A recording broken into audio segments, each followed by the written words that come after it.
नमस्कार. हिंदुस्थान पोस्टच्या स्वातंत्र्यवीर सावरकरांवरील असत्याचे प्रयोग या मालिकेत आपलं पुन्हा एकदा स्वागत.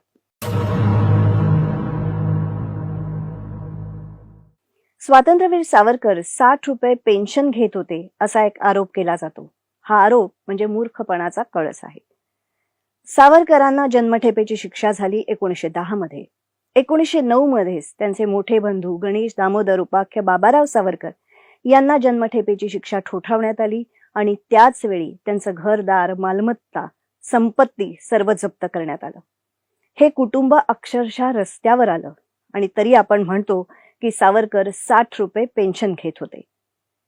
सावरकर बॅरिस्टर झाले त्यावेळेला त्यांना दिवसाला 1 ते 2 हजार रुपये सहज मिळाले असते, पण त्यांनी देशासाठी बॅरिस्टरीच्या सनदेवर पाणी सोडलं आणि आपण म्हणतो सावरकर 60 रुपये पेन्शन घेत होते.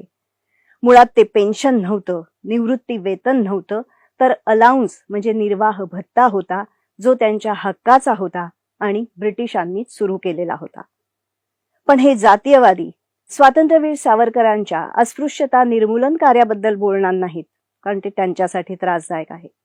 ते सावरकरांच्या हिंदू संघटन कार्याविषयी बोलणार नाहीत, कारण हिंदू संघटित झाले तर ते जातीयवाद्यांसाठी घातक आहे.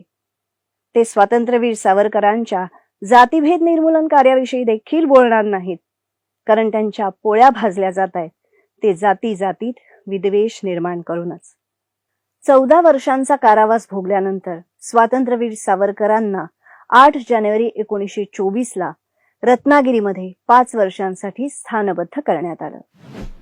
त्यावेळी सावरकरांनी मला वकिली करू द्या किंवा काहीतरी काम करू द्या, चरितार्थासाठी काम करू द्या अशी मागणी केली होती, पण ती फेटाळण्यात आली. 1928 पासून ब्रिटिशांनी स्थानबद्धतेतील बंदिवानांसाठी भत्ता सुरू केला.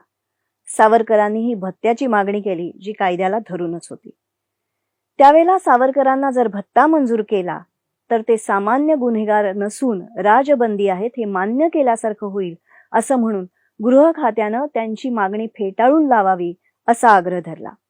पहा, त्यावेळी सुद्धा सावरकरांना राजबंदी मानायला ब्रिटिश तयार नव्हते. पण तत्कालीन गव्हर्नर सर फ्रेडरिक साइक्स यांनी मात्र सांगितलं की आपण अनोळखी भागात राहायला पाठवून त्यांच्या चरितार्थाच्या वाटाच बंद केल्यात. मग रत्नागिरीहून त्यांच्या आर्थिक परिस्थितीबद्दल माहिती मागवण्यात आली आणि 1 ऑगस्ट 1929 पासून स्वातंत्र्यवीर सावरकरांना भत्ता देण्यात येऊ लागला, तोही केवळ 60 रुपये स्थानबद्धतेच्या 5 वर्षांनंतर. 1937 मध्ये स्वातंत्र्यवीर सावरकर पूर्णपणे मुक्त झाले ते 13 वर्षांच्या स्थानबद्धतेनंतर, कारण सावरकरांना मुक्त केलं तर ते पुन्हा क्रांतिकार्य सुरू करतील म्हणून 5 वर्षांची स्थानबद्धता ब्रिटिशांनी 13 वर्षांपर्यंत वाढवली होती. 1937 मध्ये पूर्णपणे मुक्त झाल्यानंतर हा भत्ताही बंद झाला. सर्व क्रांतिकारकांना दरडोई दर दिवशी 1.5 रुपया, कापड चोपडासाठी 34 रुपये आणि वर्षाचे इतर खर्चासाठी 100 रुपये असे 87 रुपये भत्ता दिला जात होता. बंगालमधील क्रांतिकारकांना 160 रुपये भत्ता मिळत होता. त्यांचा चष्मा, कवळी यासाठी त्यांना वेगळे पैसे दिले जात होते. त्यांच्या कुटुंबियांना 20 ते 40 रुपये वेगळे दिले जात होते.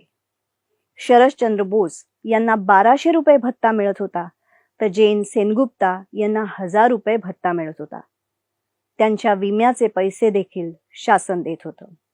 महात्मा गांधी आगा खान पॅलेसमध्ये होते, त्यांना 550 रुपये भत्ता मिळत होता.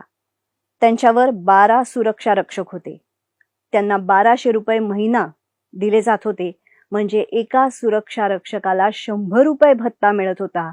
आणि आम्ही मात्र चर्चा करत आहोत ते सावरकरांना 60 रुपये भत्ता मिळत होता त्याची. हे अत्यंत दुर्दैवी आहे आणि कृतघ्नपणाचं आहे.